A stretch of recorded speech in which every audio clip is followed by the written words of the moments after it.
Hi there, Paul. A long time ago in a faraway land, a groom and his bride sat on opposite sides of the marriage hearth and eyed each other with animosity dancing in their eyes. Neither of them had consented to this marriage that was meant to broker peace between two kingdoms who were at odds with each other. In fact, they had never met before, and this was their first time seeing each other, after the marriage negotiations were already over, and they were now husband and wife. As the two kingdoms celebrated the union of the newlyweds and patted each other's backs and shook each other's hands, the new wife was rolling her eyes continuously at her husband who sat opposite her. Moshe, the groom, sighed and turned his head away. If only he had left the kingdom of Gara a year earlier and returned to his home, which he had fled from after it had been ravaged by famine, this would never have happened. But he had postponed his departure, instead wanting to stay closer to his two sisters, one who was now queen and another who he had married into the village. He had been reluctant to return home alone, but now this hesitancy had cost him, and he was stuck with an insolent woman for a wife. He sighed again, remembering how he had been the one to give advice to the queen of a marriage between the two kingdoms. After his sister had become queen, she had chosen him to become an advisor in her council, and always he gave her sound advice. So when the news of a belligerent king down north who was claiming that their kingdom would capture Gara as it was a weak kingdom because it was being led by a woman, the rest of the advisors had suggested war. But Moshe had stood in the council and said, "The downside of war is that it will take even those who are not even a part of it. It will take away innocent souls. It will anger the ancestors, and who knows, we might lose, and Gara will be lost and in captivity." "What then can we do?" the council members had asked him. "Let's create a union with them," Moshe had said. "I hear that the king has plenty of daughters. We find someone from here to marry a daughter from there, and then the king will be hesitant to attack us as he will fear for his daughter." The council had of course needed more convincing, and finally Moshe's idea had been accepted. Now he was caught in his own snares. Because the advisors were all convinced that he had ties to royalty through his sister, and thus it was a marriage between him and the daughter of the other kingdom that would appease the belligerent Fumo kingdom. He tried to reason with the advisors. "No, not me," he had cried out when his name was mentioned. "The queen has half-brothers from her father's side. Any of them could do." "They are too young," the advisory council ruled his reasoning away. "All the king's daughters are older, and if we send the queen's brothers, we risk angering them. We need to show our seriousness and give them a more mature suitor." "Be that as it may," Moshe continued to protest, "I do intend to journey back to my native land. The Fumos may not be kind enough to allow me to take their daughter with to another land." But again he was argued out of his protest, and the council told him that the king would not mind what would happen with his daughter as a woman who would belong to her husband once she was married. "You will be a lord, and your father cannot come and rule in your household as long as she is married to you." Defeated, but reluctantly, Moshe had agreed to the marriage, but now desperately hoping that the other kingdom would object to it and choose to go to war instead. But the Fumo kingdom had gladly welcomed the marriage. "I have 19 daughters," the king said, "and only 5 are married. A marriage will mean one less mouth to feed my tribute to." But when Moshe had asked to choose a wife amongst the marriageable girls, the king had vehemently refused. "In my culture," he said, "the eldest daughter marries first." And when Moshe had asked to meet the eldest daughter just to see her first before the marriage was finalized, the king had said, an unconvincing look on his face, "Oh, her? She has gone to visit her aunt for a couple of days, but she will be there for your marriage negotiations and ceremony. Don't worry." The former king then further went on to insist that the marriage had to be expedited and to take place as soon as the following week.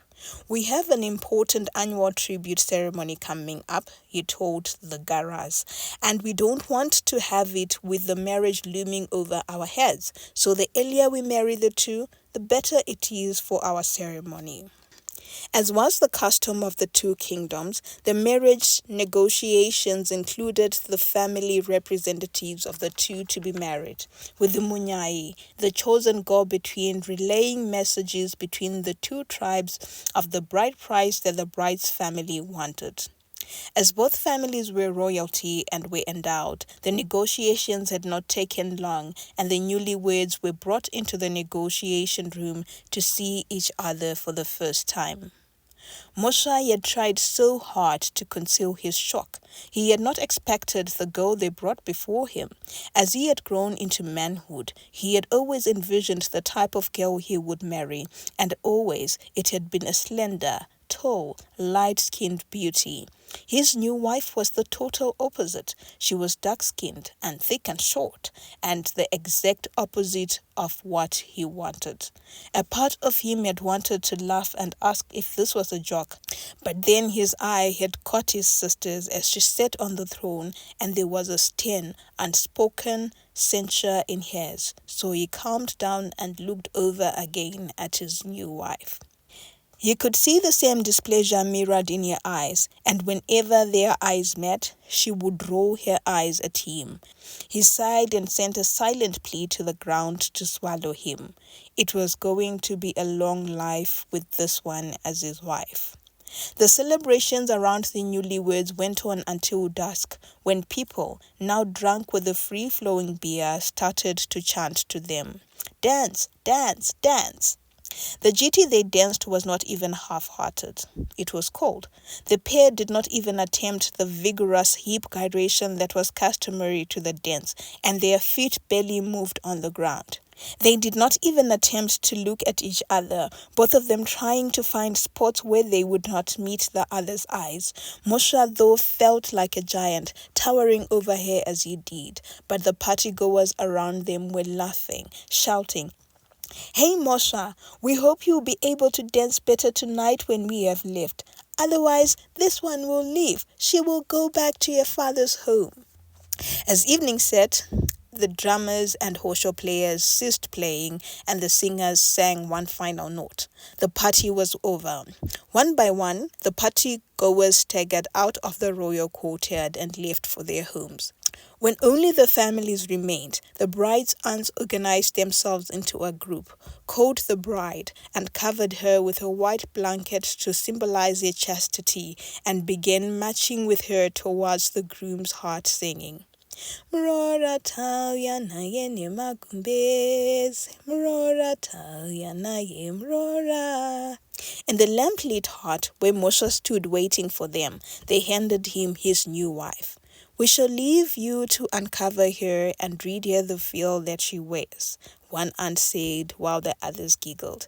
Then they bade the newlyweds farewell and left. Alone with his new wife, Moshe stood for a long while, watching the shrouded figure sitting before him. He wondered what would happen if he just left her there, covered as she was, and went to sleep. But Hunu seized him, and sighing, he removed the blanket. She sighed as their eyes met, and she jumped to her feet, and for the first time he heard her speak, her voice too saccharine for his ears. "Finally," she said, rolling her eyes again. "I was beginning to think I would remove the blanket alone before I suffocated." Then she turned around to look at the room and frowned. "Too male? Too stuffy, too ugly. Tomorrow I shall change everything." Before Moshe could even respond, she had walked to the bed, spread her white blanket, and said, "I will take the bed. You can sleep on the floor or outside or wherever. I will sleep here." Then rolled onto her side and slept. Musha was shocked. Such insolence, such entitlement. But a part of him was pleased too that she wasn't asking for too much. Resignedly, he sighed, then said, I don't even know your name. They were just calling you princess. Rudo, she responded before mumbling. My name is Rudo, then said, Good night. She reached for the lamp closest to her and blew the flickering flame off before making herself more comfortable on the bed. But as her head hit the pillow, she felt a tear trying, then succeeding to escape out of her closed eyes. Then, as though the tears were a torrent, they began forcing themselves out of her eyes until she could feel the wetness on her pillow. She bit her lower lip so that she would not cry out loud, but still allowed the free flow out of her eyes. A voice in her mind, though, was chastising her. What had you expected? It taunted her. That he would open his arms and you would rush into them and it would be happily ever after? Huh? You actually have to thank your lucky stars after all. You would have died an old spinster in your father's home, taking care of your brother's children. He at least has removed you from the stain of shame that has surrounded you from birth. Rudo knew that the tones from the little voice in her head were accurate. Her life was both a shame and a shame.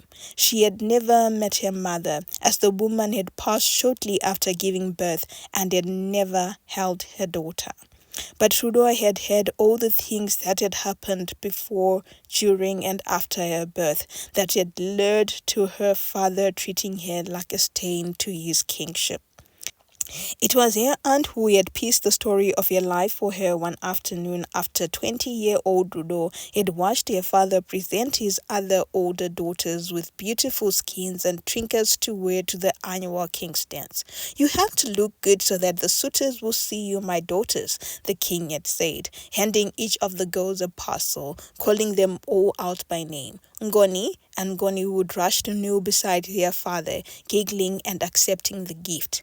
Tsitsi and Tsitsi would mimic Ngoni's actions. Chipo, Nyasha, Chenesai, Mudiwa, and the girls would rush forward and accept their gifts.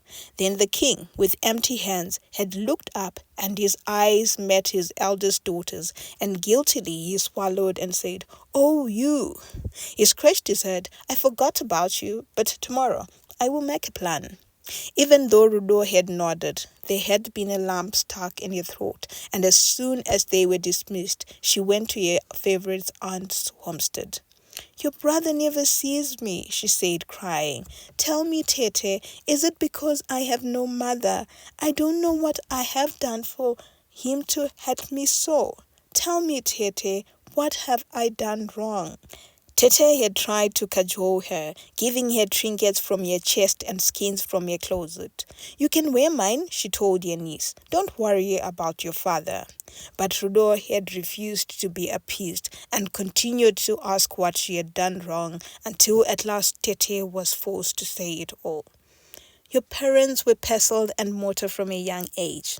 Inseparable they were, and we always knew that they would marry.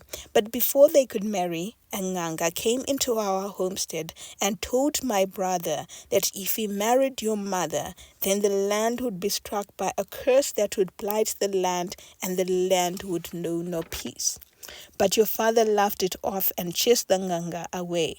He went on to marry your mother, but the night of their marriage, a torrent came from nowhere, and it destroyed homes, displaced people, took away livestock, and some people passed.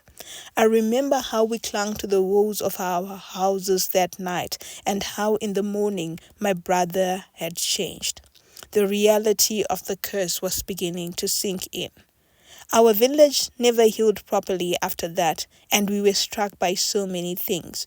We would go to bed, and in the morning we would wake up with all the cattle lying gone in their crows. We would plant in the fields, but nothing seemed to grow. The weather went into extremes. Either it was too hot, or there was too much rain, or it was too cold.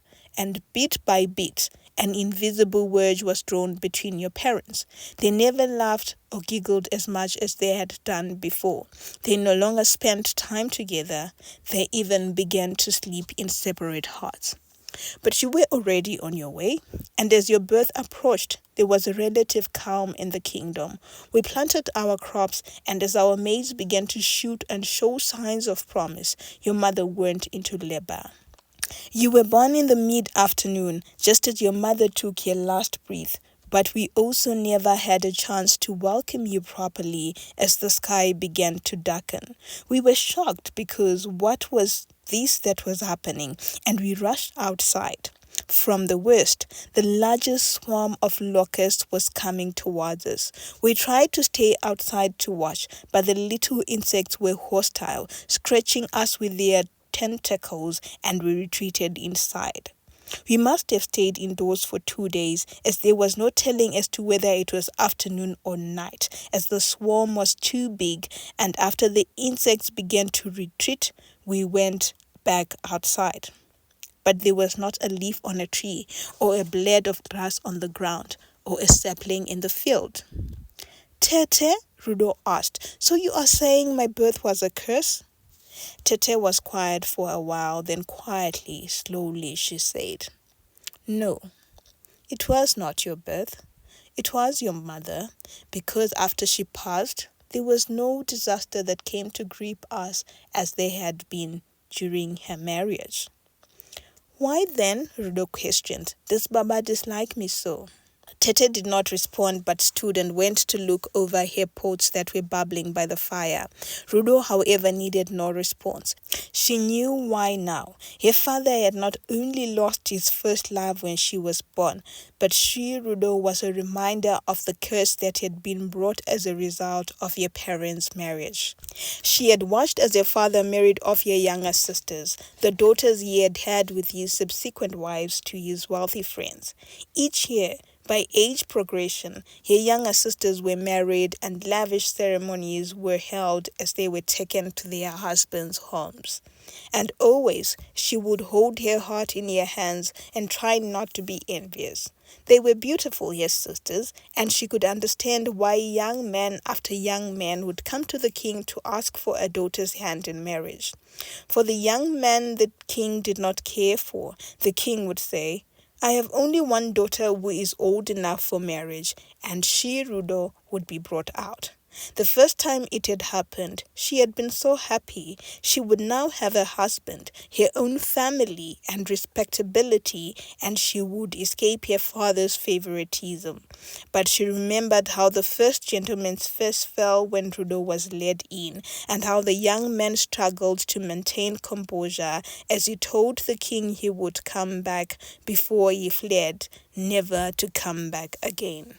And when that happened again and again and again, she gave up on finding a suitor and vowed she would be alone forever, only coming to see the young man simply because her father would have ordered her to. She knew why the man never came back. She was not princessy, even, not with her plain face, her unadorned head, her sturdy and thick build, and her dark skin. She could just have been another commoner and did not warrant all the bride price that a king would ask for his daughter. That lured her to accept her fate and not bother anyone in her home anymore. During the day, she would sneak out of her hut and go for long walks in the forest, walking on paths hardly trodden and walking as far as she could, singing to the birds who stopped to listen to her voice. She loved flowers and would pick stem after stem of different buds and inhale them, creating big bouquets for herself. She learnt about flowers. The ones that itched and were poisonous were the prettiest, and the ones that did not display huge petals were usually used for healing. So when in the forest an insect bit her, she would know what flowers to look for to help soothe the pain. The forest became her friend, her lover, hugging her when she was sad and releasing her when it was time to go home, and she stopped hoping for much. So when she had learned she was to get married, a flutter of excitement had arisen in her heart. But no sooner had she learnt that the union was a way out of an impending war and the negotiations would take place in the groom's home, had she allowed the flutter to die down.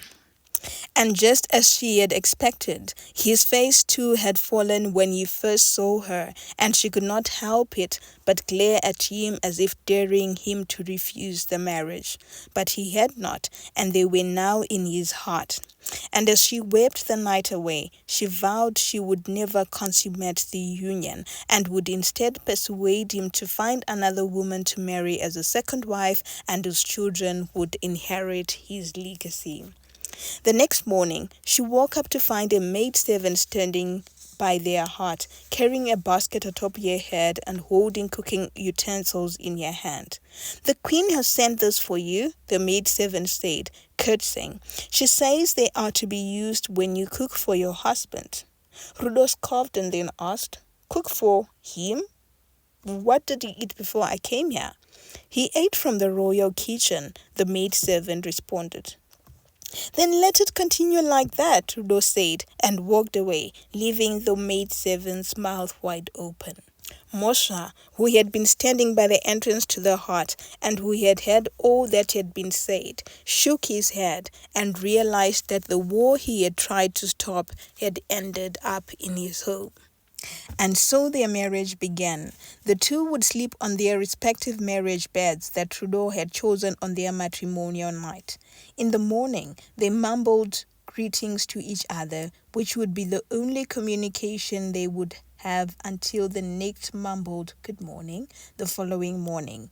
They would both go to the royal kitchen, at separate intervals of course, for their meals, and Mosha would leave for the dairy, the advisory council, for debriefings and discussions, or for the forest for impromptu hunts, or for scheduled royal hunts as he was an excellent marksman.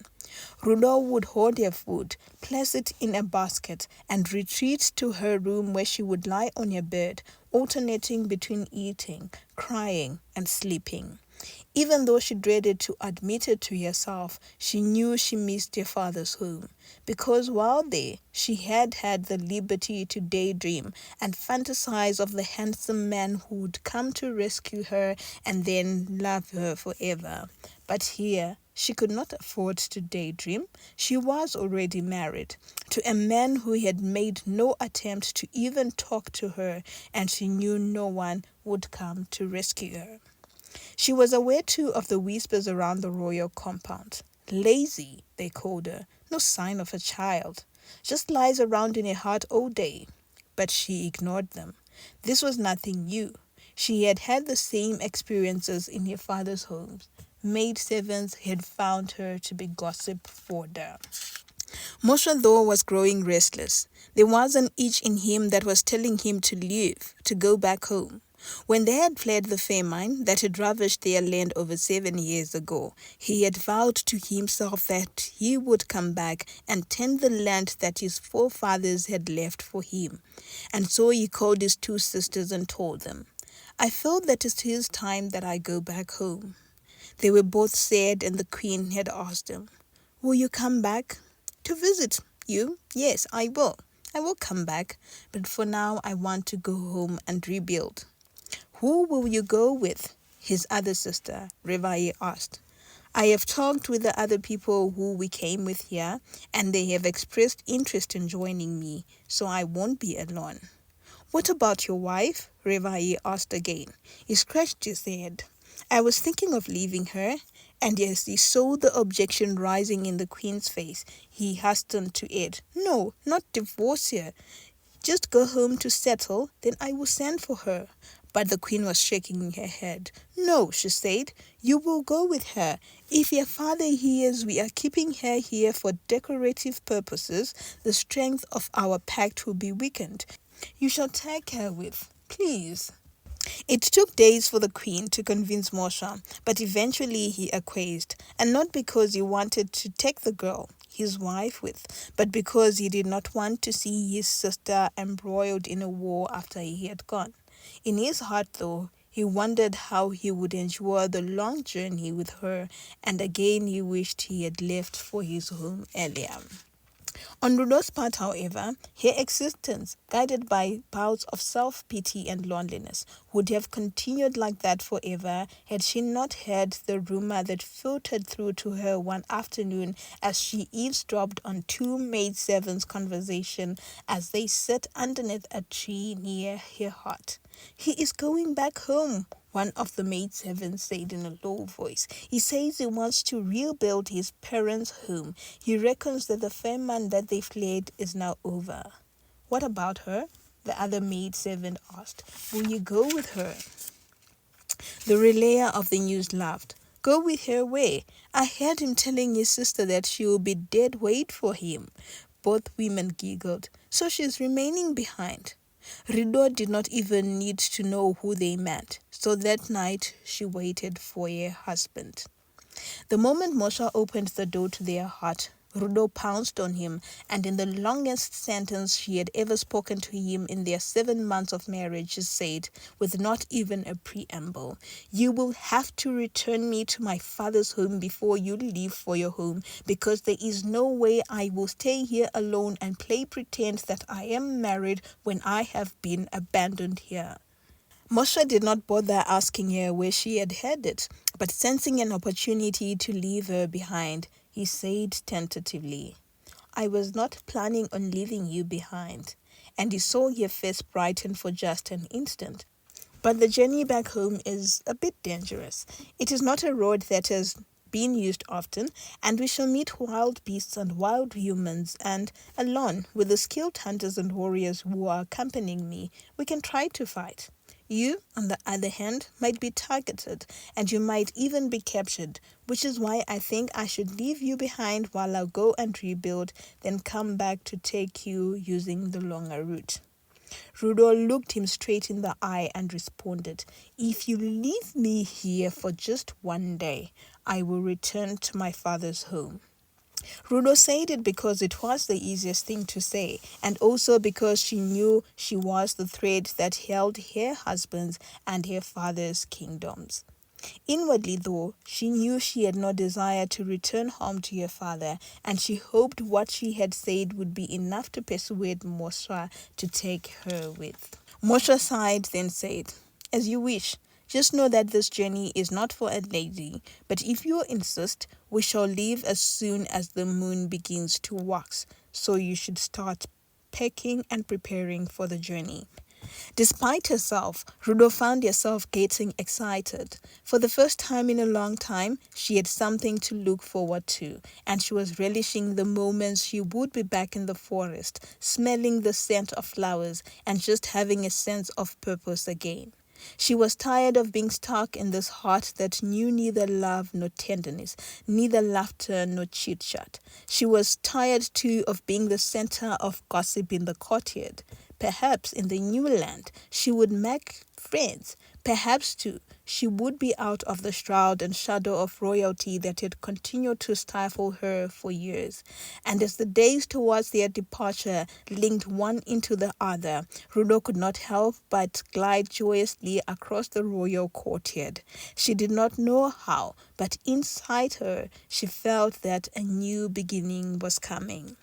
Finally, the day of the departure dawned, and a pall fell over the royal compound. Any outsider would have been certain they had walked into a funeral, as Moshe's two sisters wept as they bade their brother farewell. Despite his reassuring, "I will be back," whispers, as he rubbed their backs, they continued to weep and told him that it would not be the same without him, for the three of them had practically taken care of each other since they were just babes. But the outsider would also have seen Rudo's beaming face as she dragged her luggage to the center of the courtyard, and would have wondered why this one was smiling while everyone else seemed downcast. Moshe had also told members of the original party that had fled the famine that he would be leaving and going back home, and a group of 30 strong had agreed to go back with him.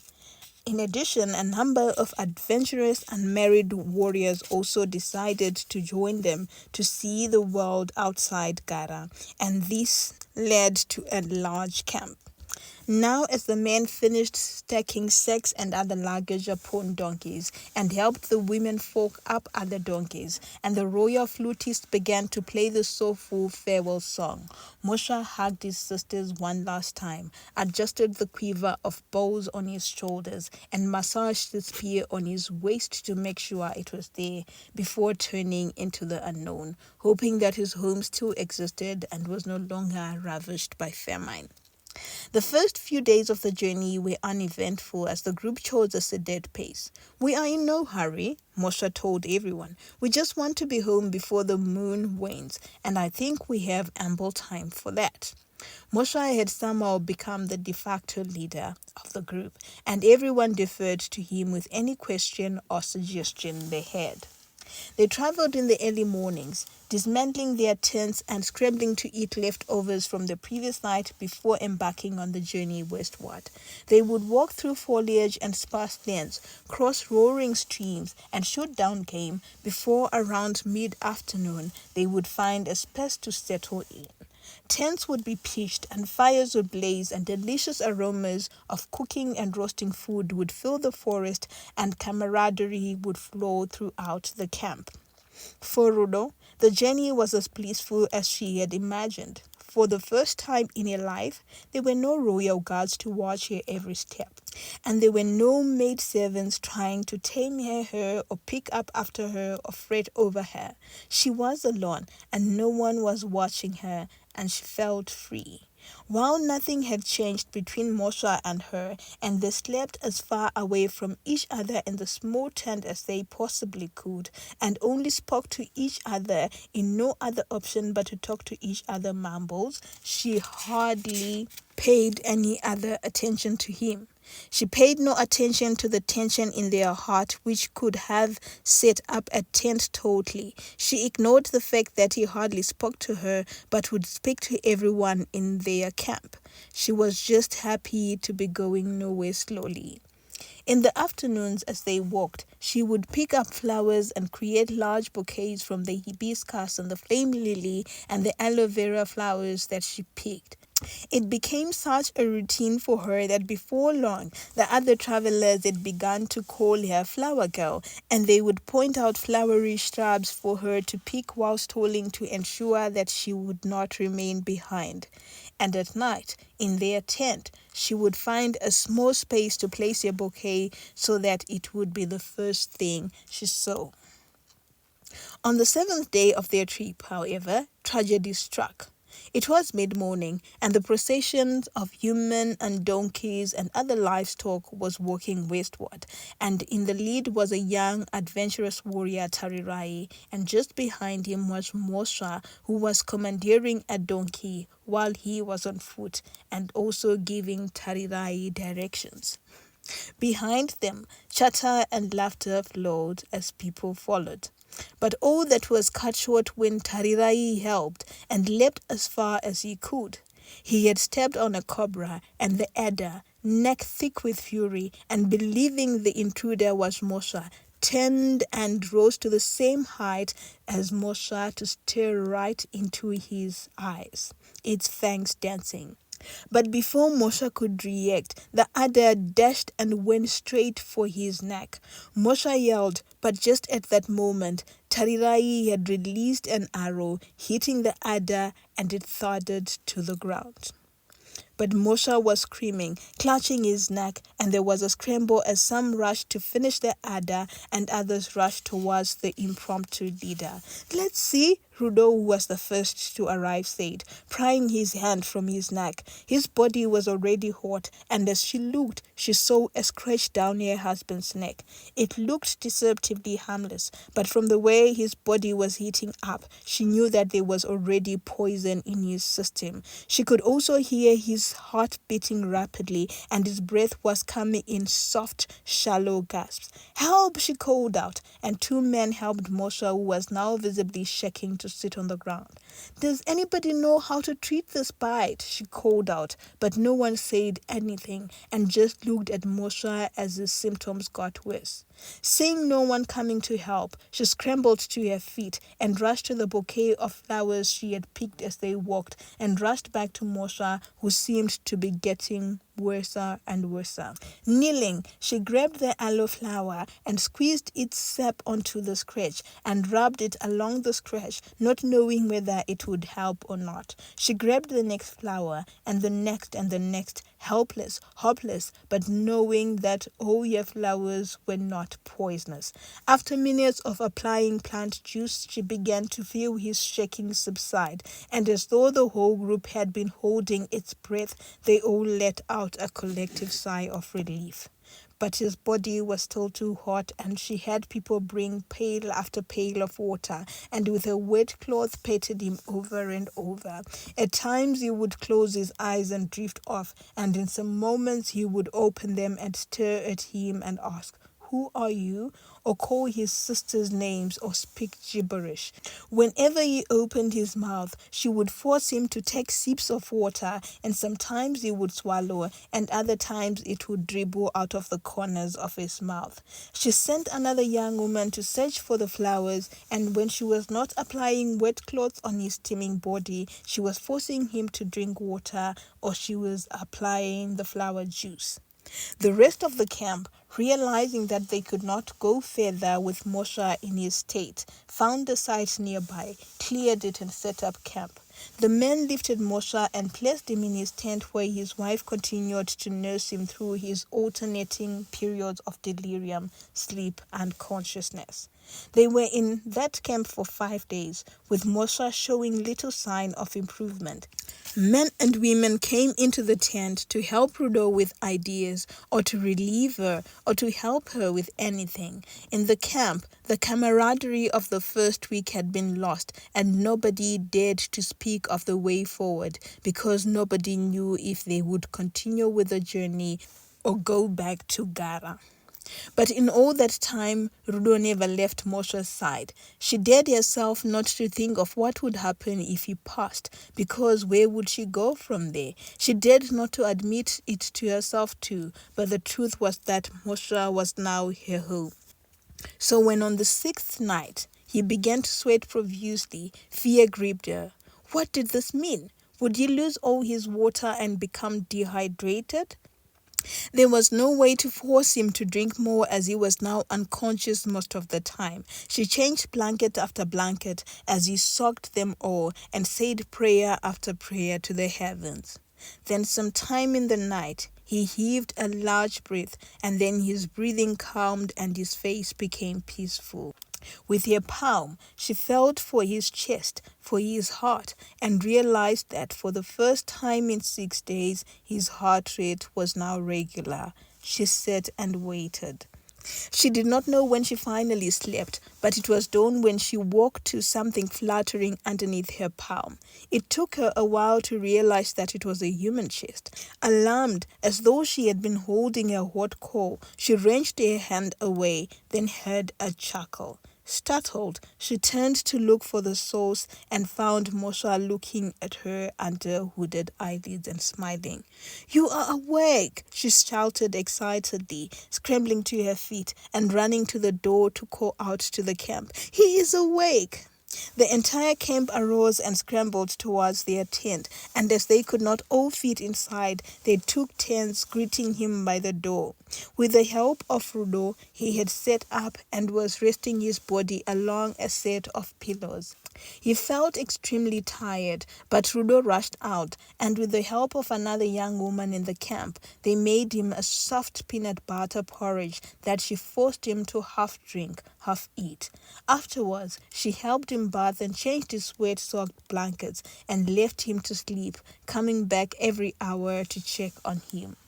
It took a while for Moshe to eventually step out of the tent, and when he did, he had lost too much weight, and his face was gaunt, and his cheekbones stood out from his face harshly. But the men caught the best game, and the women cooked the most delicious sadza and stews for him, which Rudo would plead with him to eat. And bit by bit, his strength returned. He started with small walks around the camp, then began to venture slightly out and then slightly further. In the first days, Rudo would accompany him, and they would walk in silence, not saying a single word to each other. And when he tired, they would find a rock on which they would sit together in even more silence, until he would be ready to go back to the camp. But as his strength returned, he began to venture even further away with the other men, and together they would bring back some game. A week and a half after he awoke from his feverish delirium, Moshe had gone with the other men for a hunt, and when he returned, a deer was slung across his shoulders. When Rudo saw him walk towards their tent, she half smiled and said to him quietly, "I see that you are now well." They still did not have a lot to say to each other, and only spoke when necessary, but their tent was no longer tense and heavy. They now lived side by side in silent harmony. He laughed as he set the game down. "My first strike after surviving that. Congratulations," she said. He looked at her and smiled. "Thank you. It is all thanks to you for nursing me back to health. This whole catch is for you, for all you did for me." She laughed and said, "The whole beast?" And he nodded, stoking the fire and sharpening his knife by a rough stone. She watched him as he skinned the beast, then as he coated it, then removed its offals, then as he started to cut the meat into long thin stripes and hung them over the fire with generous dashes of salt and chili. Then he carefully watched the offals and placed the whole liver on a grate by the fire, turning it over and over again.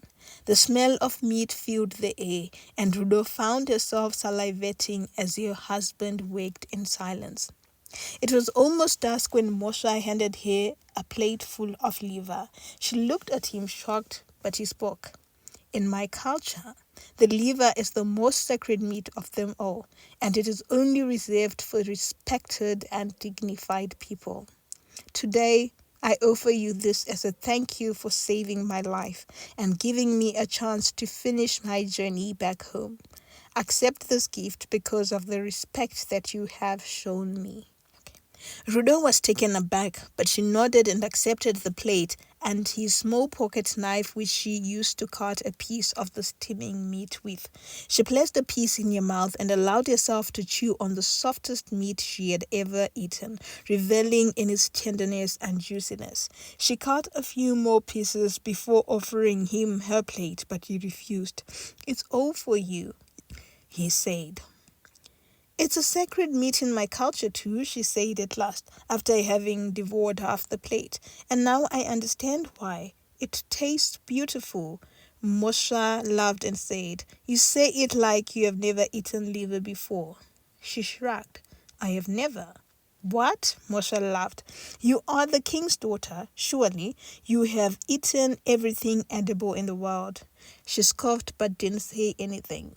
"You have never eaten liver before?" Moshe asked, still with incredulity in his voice. "No," she said. Only her sisters and brothers had eaten it, as they had sometimes dined with the king, but she had never been invited. She felt a tear well in her eyes, tried to blink it in, but stubbornly it fell onto her rotund cheek and was quickly followed by another, then another. "Hey," Moshe was saying, "what is it?" But the downpour had begun, and the more Rudo tried to quell her tears, the harder they fell, and the worse her sobs became. "Hey," Moshe said, moving to sit closer to her and taking her hands in his. "What is wrong? Did I say something I shouldn't have?" But there was no extracting an answer from her as her body heaved. He took her by the shoulders and hugged her to his chest, rubbing her back and allowing the course of her sobs and tears to run its flow. It took her a long time to quieten, and when she finally did, he asked her again, gently extracting her from his chest and holding her by her shoulders and looking into her sad eyes under the light of the moon. "What is it, Rudo?" Rudo never knew what motivated her to speak. Maybe it was the kindness and tenderness in his eyes as he asked. Maybe it was the warmth of his hands on his shoulders. Maybe it was the breeze that took her away with its all rationality, or the moon that made her slightly off rocker, or the buzz of 1,000 insects that made her feel like she should aid her voice to eat. But she found herself opening her mouth and speaking as though someone had opened her voice box. She told him of her mother and her neglectful father, of how he, Mosha, had been duped and how they had wanted to get rid of her. She spoke of her marriage and how when he, Mosha, had been ill, she had become scared of where she would go if he passed. "I have no home," she said at last, a part of her so ashamed of having said so much. "I have nowhere else to go."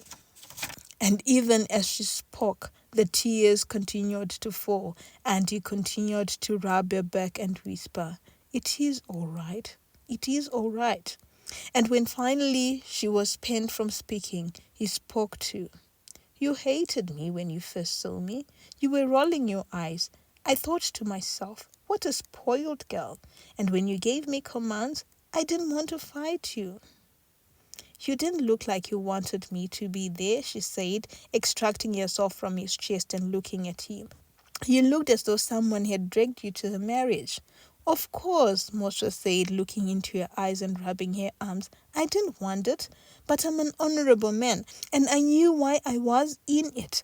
I had and still have every intention to honor you, because I know what this union means to my sister. But also, you are the daughter of a king, and I have every intention to respect you too." She nodded.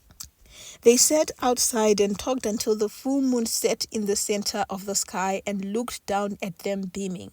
Then they retreated into their tent, and even though each slept on their mat, there was no animosity between them, just a peaceful undercurrent of understanding.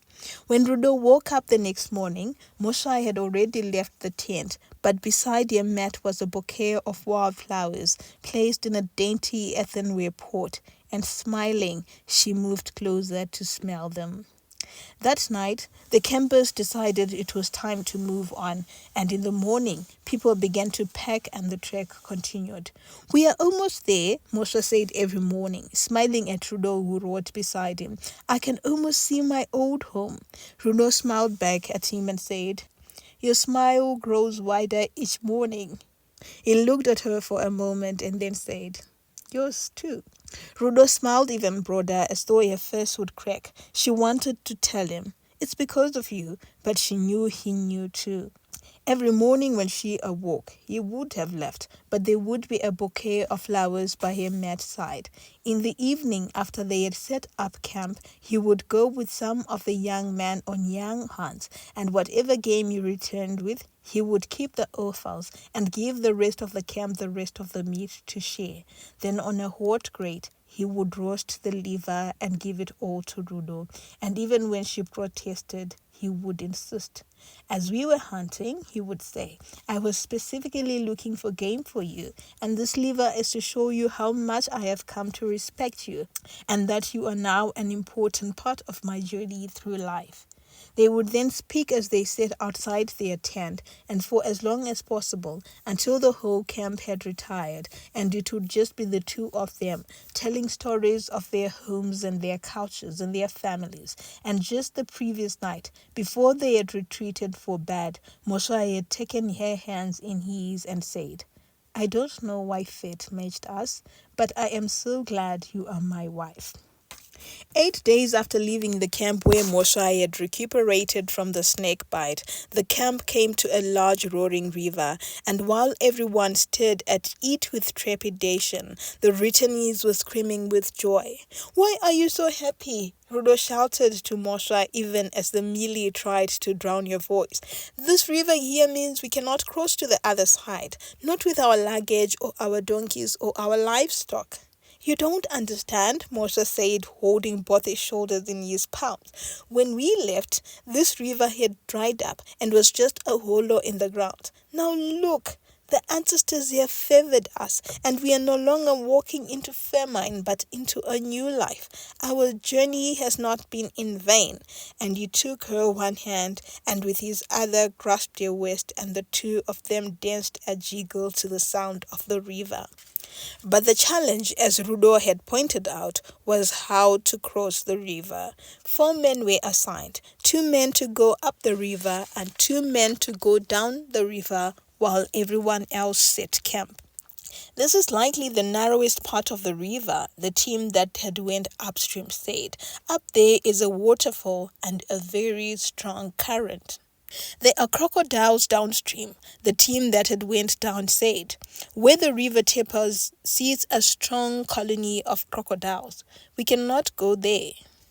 In the morning, Tarirai offered to attempt crossing the river to see how deep it was. "Too deep," he came back saying after swimming across. "We need something that will help people and livestock to step and cross easily. There are a couple of rocks here, and if the current is not too heavy, then we will all be able to cross." For 3 days, the men worked, collecting rough rocks and placing them one on top of the other before moving to the next and then the next until there was a pathway across the river. And as they worked, they kept a keen eye on the clouds. "It will rain soon upstream," Moshe told Rivai, "and if it is heavy rains, we will not be able to cross for a long time." And upstream, the clouds continued to gather, and on the 3rd day, the transfer began. A few natives crossed over, slowly, making sure not to sleep, and then the transfer of luggage began as people moved their mementos to their new home, with sack after sack being passed from one man who stood on a rock to the next. Then the transfer of livestock began, cages of fowls, goats being led, stubborn sheep being led, stubborn donkeys, and finally cattle. Once the last cow crossed, there was ululation across the camp, and one by one, the remaining people began to cross. "Go," Moshe told Rudo, his eye on the rapidly darkening sky. "Go now." Rudo dithered, knowing that Moshe wanted to be last, and she wanted to go with him. And finally, the last man was crossing, but the water was beginning to flow faster. Moshe took Rudo's hand and said, "Don't let my hand go, but watch where my foot lands as you follow my foot exactly, okay?" Rudo nodded and did as she was told, but even as she stepped onto the rocks that were immersed in water, she could feel the push of water in her feet. She clung tightly to Moshe's hand, and he was calling out commands to her. "Don't let go. Watch my feet. Tell me if I should slow down." But the water was gaining more and more strength, and Rudo was beginning to panic. But Moshe was shouting, "We are almost there. Look, everyone is waiting for us." And indeed, people were waiting, cheering for them. 5 more steps, Moshe called out. 4 more steps, and Rudo began to release her breath. 3 more. But he didn't finish the sentence because he felt Rudo's hand slipping from his, and as he turned to look, her arms began to flail, and her eyes were opened in horror, and her mouth also opened in a silent scream. She heard people scream, rushing towards her, but the only thought in her mind was, "I can't swim." She felt the water pull her in, then spit her out, then pull her in again for long before spitting her out. She could feel herself spinning and rushing forward to an absolute death. Her lungs was on fire and her heart was failing her. She felt her body bang into rocks and trees and roots, and the pain was indescribable. Be quick, she told Death. Just take me, take me. And two hands grabbed her, and she surrendered to them, closing her eyes and waited for the end. She awoke because the sun was too hot on her face, and she looked around. Before she could get accustomed to where she was, a force forced her to sit up, and her throat opened, and she reached pails and pails of water while a hand rubbed her back. When finally she was spent and she heaved, she turned to look at the owner of the hand. Mosha was looking at her with a sad smile. Then he said, "You scared me, Rudo." "I'm sorry," she whispered through a very sore throat. "I thought I was going to lose you," Moshe said, "just after I have found you." He shrugged and continued, "I went in after you. Everyone was shouting for me to stop because they could see upstream from where they were standing and how strong the current was becoming. But I couldn't let you go without a fight, not after you fought for me too. I jumped in and followed you, and I caught you and dragged you out before the strong current arrived. I'm glad you are here, Rudo." Rudo smiled at him sadly too, and leaned against his hand which still sat on your back. "I'm sorry," she said again, "but thank you for saving me." But he told her, "You don't have to apologize. I am glad you are here, in my land, dilapidated as it is, and I will rebuild my home and my legacy with my wife by my side." Runo turned to look around and indeed saw how dilapidated and run down the land was, but she beamed at him and said, "I am happy to be here." Moshe smiled wider and said, "Then welcome home, my love." She smiled at him too and said, "Thank you, my love." And they both drew closer for a tight hug, not caring for the whinges of pain that came out of their bruised and battered bodies. The end. Thank you for listening, and if you haven't already listened to the other stories in our exciting playlist below, please do listen. And do not forget to share, do not forget to subscribe, and also comment and tell me whether you liked the story or not. Come back here for more African authentic stories every week. I love you lots. Bye.